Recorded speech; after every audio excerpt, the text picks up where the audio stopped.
교수님, 그 프랑스의 테루아가 다른 나라에 비해 특별한 점이 있다고요? 여러 이유가 있겠지만 한 가지를 꼽으라면 당시 프랑스 수도사들이나 와인 생산자들의 숙련도라고 볼 수가 있어요. 이들은 일찍부터 지역별로 적합한 포도나무를 재배하거나 와인의 양조 방식을 때로에 맞게 개발하는 안목을 갖고 있었습니다. 이런 안목으로 프랑스를 대표하는 특별한 와인을 생산해낸 지역이 있었습니다. 바로 쌍파뉴입니다. 쌍파뉴. 네. 샴페인이죠. 샴페인.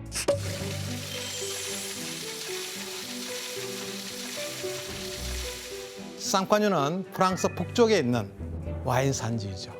프랑스에서 포도가 재배되는 지역 중 가장 북쪽에 위치하니까 추울 수밖에 없었어요. 네. 그래서 다른 지역의 레드 와인에 비해 묽은 편이었습니다.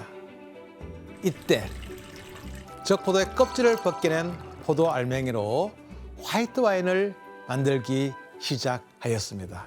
와, 그래서 만들어졌구나. 자, 그런데 쌍파뉴 지역의 와인 생산자들에겐 또 다른 고민거리가 있었습니다. 뭐죠? 봄이 되면 지하 창고에 보관된 와인들이 폭발했습니다. 놀란 사람들이 이걸 악마의 장난이라고 생각을 했죠. 왜? 뻥뻥 터졌구나. 사실 와인병이 깨지는 건 쌍파뉴 지방의 때루아 때문이었어요. 다른 지방에 비해 다소 추운 쌍파뉴는 포도를 늦게 수확해서 와인을 양조하다 보니 겨울철에 와인 발효가 잠시 중단되었다가 봄이 되면 날씨가 포근해지면서 다시 발효를 시작하게 됩니다. 이때 탄산이 발생해서 압력 때문에 병이 깨지는 현상이 나타나게 된 거죠. 그러면서 탄산이 자연적으로 나온 거야? 네, 이때 쌍파뉴의 고민을 해결할 와인 담당자가 임명이 됩니다. 바로 수도사 동페리옹이었어요. 와, 그 유명한 수도사네. 수도사였네, 돈페리옹은 탄산을 없애기 위한 개발을 하던 중 다양한 포도 품종을 혼합해서 와인을 만드는 브랜딩 기법을 개발하기도 했습니다. 그러던 와중에 17세기부터 골칫거리로 여겨왔던 탄산이 오히려 오감을 자극하는 주요한 요소로 떠오르게 되었습니다. 그래서 탄생한 와인이 톡톡 터지는 독특한 맛의 쌍파뉴를 대표하는 와인, 샴페인이었습니다.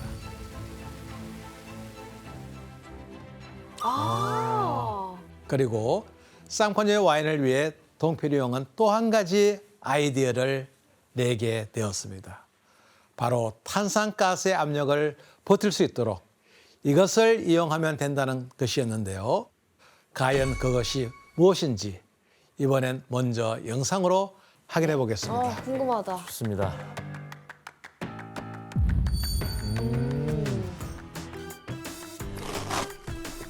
참 신기해, 이런 거 보면. 와.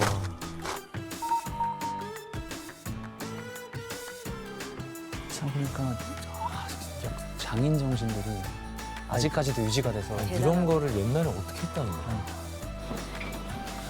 와, 우와, 너무 힘들겠는데? 이렇게 만드는 거야? 코르크 만드는 영상 처음 보는 거. 코르크의 역사가 이렇게 오래된지 몰랐어요. 지금도 쓰고 있는 저 코르크 마개가. 그렇죠. 그러니까 너무 흔하게 보던 건데 이게 이렇게 만들어지는 거구나라는 생각. 코르크는 특성상 탄성과 유연성이 좋기 때문에 병을 막기 아주 쉬웠고 동페리옹은 품질 좋은 코르크를 이용하면 탄산가스의 압력을 버틸 수 있을 거라고 생각을 하게 된 거죠.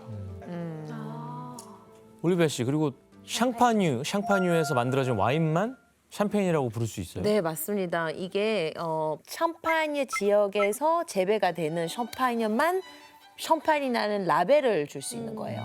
그래서 뭐 다른 나라에서 만드는 스파클링 와인 같은 거 있잖아요. 절대로 샴페인이라는 그 글을 쓸 수가 없는 거예요. 이게 국제법상으로 이 명칭을 쓸 수 없도록 이제 보호가 돼 있는 거죠. 근데 쉽게 말해서 미국 샴페인 이런 거는 말이 안 되는 거예요. 안 뭐 된다. 미국 샴페인, 호주 샴페인이란 말은 사실 말이 안 되는 말이고. 그렇게 쓰면 안 된다는 거지. 스파클링 와인이라고 써야 무식한 돼. 무식한 티 근데 난다는 스파클링 와인이랑 샴페인을 마시면 차이가 나요, 솔직히. 확실히 가격 차이도 나고 맛도 차이가 확실히 나요. 네, 확실히 나요. 네.